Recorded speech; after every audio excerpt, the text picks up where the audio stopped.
বিটিআৰত আদানী মাটি দিয়া নিদিয়া তাৰ লগত বিশেষ এটা প্ৰক্ৰিয়া লুকাই আছে।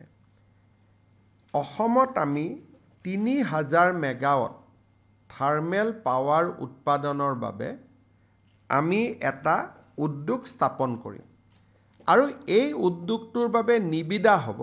নিবিদাত আৰু কেইবাটাও গ্ৰুপে প্ৰতিদ্বন্দ্বিতা কৰিব আৰু ইয়াত ব্যয় হ'ব ৪০,০০০ কোটি টকা, 40,000 crores।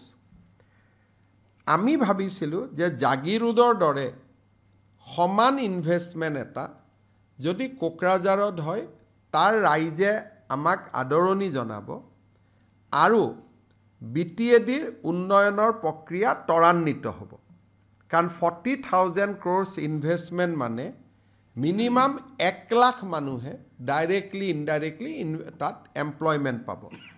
কিন্তু আমি এনেকুৱা বদনাম ল'ব খোজা নাই যে আমি কোনোবা ট্ৰাইবেলৰ মাটি আমি দখল কৰিব খুজিছোঁ। এই ৩০০০ মেগাৱাট শক্তি উৎপাদনৰ বাবে আন স্থানত আমাৰ মাটি ইতিমধ্যে নিৰ্ধাৰণ কৰা আছে। আমি মাত্ৰ বিটিএডিত ইণ্ডাষ্ট্ৰী যেনেকৈ এডভান্টেজ অসম হ'ল, ৫ লাখ টকা ইনভেষ্টমেণ্ট আহিব। বিটিএডিয়ে মনত ভাবিব যে গোটেইখিনি অসমে লৈ ল'লে, আমাক একোৱে নিদিলে। সেইকাৰণেহে আমি তেওঁলোকক দিয়াৰ এটা প্ৰস্তাৱ দিছিলোঁ। কিন্তু তেওঁলোকে যিহেতু নিজে নালাগে বুলি কৈছে, আমাৰ অতিৰিক্ত মাটি মজুত আছে আৰু নৱেম্বৰত তাৰ আধাৰশিলাও হ'ব আৰু উদ্যোগটো আগবাঢ়িও যাব। গতিকে তাৰ কাৰণে আমাৰ জোৰ জবস্তি কৰা কথা নাই। কিন্তু ৰাইজে এটা কথাও জানিব লাগে, সেই ৪,০০০ বা ৩,০০০ বিঘা মাটি মাত্ৰ ৮০টা পৰিয়ালে ৰাখি থৈ দিছে। গতিকে ৮০টা পৰিয়ালে ৪,০০০ বিঘা মাটি ভোগ দখলত থাকিব লাগে নেকি?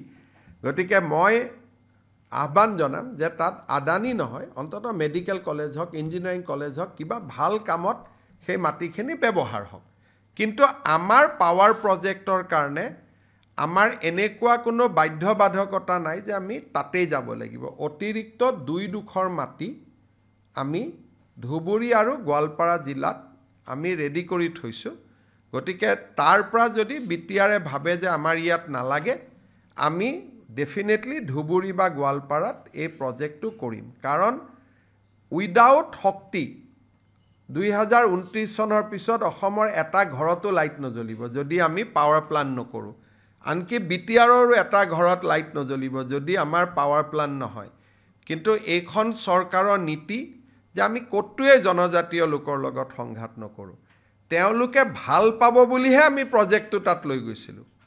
নহ'লে ক'ব আপোনালোকে জাগিৰোডত কৰে, গুৱাহাটীত কৰে, বিটিআৰত একো নকৰে। আমি সেইকাৰণেহে গৈছিলোঁ।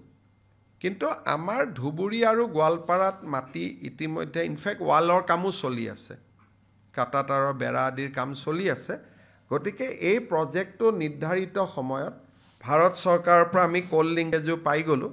গতিকে মই ভাবোঁ যে নৱেম্বৰত এই ৪০,০০০ কোটি টকা বিনিয়োগৰ আধাৰশিলাও হ'ব আৰু আমি কামত আগবাঢ়িও যাব পাৰিম।